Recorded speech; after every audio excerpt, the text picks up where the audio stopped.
1983년 9월 25일생 손담비는 무남동녀 외동딸로 태어났습니다. 아버지 나이 40대에 얻은 귀한 늦둥이였지만 귀여움을 받기보다 실제로는 매우 엄하게 키웠다고 합니다. 7시 통금시간을 어기고 12시까지 놀다가 어머니에게 삭발을 당한 적이 있는데요. 어머니께선 미안한 마음에 가발을 사주셨지만 너무 더워 일주일 후부터는 스포츠 머리로 학교에 다녔다고 합니다. 이 때문에 중학교 졸업사지만 단발머리를 하고 있네요. 2012년 강신장에서 이름 때문에 별명이 야기사슴 밤비가 아니었냐 라는 질문에 학창시절 별명이 술담비였다고 말했습니다. 술을 마시고 담배를 피워서가 아니라 단순히 이름 때문에 생긴 별명이라고 합니다. 168cm의 큰 키에 날씬한 몸매, 직각 어깨를 소유하고 있는데요. 어릴 적 수영 12년, 테니스 5년을 했기 때문이라고 합니다. 평소 어깨를 드러내는 복장을 자주 입는 편인데요. 슈퍼주니어 은혁과의 어깨 넓이 대결에서 손담비는 45cm, 은혁은 43cm로 승리하기도 했습니다. 손담비를 가요계의 퀸으로 만든 노래 미쳤어는 공개하자마자 실시간 검색어 1위를 차지하며 큰 관심을 받았습니다. 미쳤어 덕분에 손담비의 인기는 급부상했고 각종 광고에서도 러브콜이 쇄도하며 1년 만에 몸값이 3배나 올랐다고 합니다. 2008년 당시 수많은 연예인들이 의자춤을 패러디했었는데요. 2019년에는 전국 노래자랑에서 지병수 할아버지가 이 곡을 불러 실시간 검색어에 올랐습니다. 사실 미쳤어는 손담비를 위한 노래가 아니었는데요.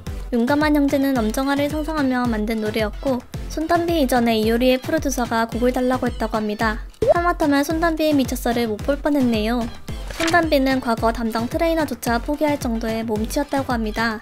유연해지기 위해 식초를 하루 3번 마시고 벽에 2다리를 붙이고 자는 등 처절한 노력을 했습니다. 연습을 너무 열심히 해 발톱이 산산조각 나기도 했으며 갈비뼈가 부러지고 다리 찢기를 하다 실핏줄이 터지기까지 했다고 하네요. 미쳤어 안무 연습 당시에는 사방에 거울이 붙어있는 정신의 방이라는 곳에서 혼자 피나는 연습을 했다고 합니다.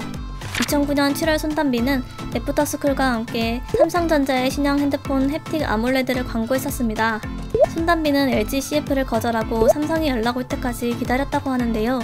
이 광고는 미친 듯한 중독성으로 수능 금지곡이 되었습니다. 손담비의 콤플렉스는 남들보다 많이 튀어나온 갈비뼈라고 합니다. 갈비뼈가 튀어나와 그게 살처럼 보이고 비키니를 입었을 때 도드라져 보여 고민이라고 하네요.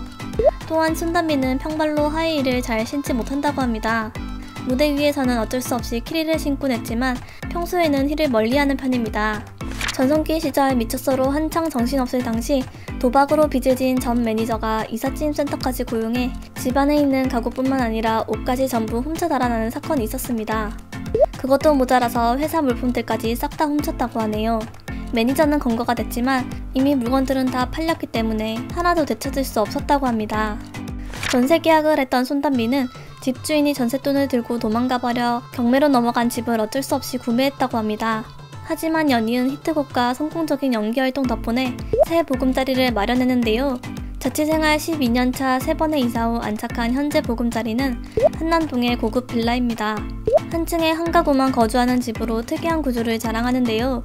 신민아가 살고 있고 수지섭이 살았던 집으로 현재 매매가는 약 15억에서 20억에 거래되고 있습니다. 한때 커뮤니티상을 뜨겁게 달군 손담비짤을 아시나요? 사건의 발단은 이 집 타이틀곡 퀸 활동 당시 무대에서 보여줬던 특유의 표정입니다. 이 짤로 일명 업신여기는 손담비 시리즈가 유행을 얻었고 손담비를 희화화하려고 창출된 짤임에도 불구하고 결과적으로는 손담비의 인지도를 엄청나게 상승시켰습니다. 손담비는 남녀는 친구가 될 수 없다는 생각이 굉장히 강했었는데 김희철을 보고선 생각이 바뀌었다고 합니다. 2003년 무렵 연습생 시절 처음 만났는데 김희철이 손담비를 처음 보자마자 너 얼굴 진짜 작네. 친해지자. 라며 먼저 다가왔다고 합니다. 현재까지도 김희철의 유일한 이성친구입니다.